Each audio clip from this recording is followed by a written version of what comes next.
So நம்ம கூட ஸ்ரீனி இருக்காரு. ஸோ எம்ஏ பொலிட்டிக்கல் சயின்ஸ் வந்து டெல்லி யூனிவர்சிட்டியில் படிச்சுட்டு இருக்காரு. என்னோட junior actually. I am so happy to meet you Srini.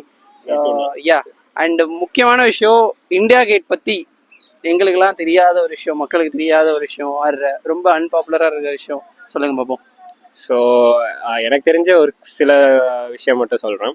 So நம்ம இந்தியா கேட்டில் வந்து எதுக்குன்னா லைக் கைண்ட் ஆஃப் யாரெல்லாம் வந்து இந்தியாவுக்காக வந்து இறந்தாங்களோ, மோஸ்ட் பர்டிகுலர்லி பிரிட்டிஷ் இந்தியாவுக்காக யார் இறந்தாங்களோ, ஸோ அவங்களுக்காக இது பண்ணாங்க.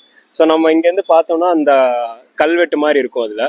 So third Anglo Afghan war like 1870s, late 1870s, and then north west frontier ப்ரொவின்ஸில் நடந்த சில வார்ஸ், அதுலலாம் பிரிட்டிஷ் இந்தியாவுக்காக இறந்த சில பேரோட அவங்க பேர் எல்லாமே கூட அதில் வச்சு பதிச்சிருப்பாங்க. ஸோ அந்த இதுக்காக அவங்களை கமாமரேட் பண்ணுறதுக்காக இந்த இந்தியா கேட் வந்து இது பண்ணாங்க. அண்ட் பேசிக்கலி இப்போ வந்து ரெனோவேட் பண்ணியிருக்காங்க. இயர் எனக்கு எக்ஸாக்டாக தெரியல, பட் ஃபியூ இயர்ஸ்க்கு முன்னாடி தான் அதை வந்து ஃபுல்லாக ரெனோவேட் பண்ணி நேம் கூட இப்போ கர்த்தவ்யா பாத்துன்னு சொல்லி சேஞ்ச் பண்ணியிருக்காங்க.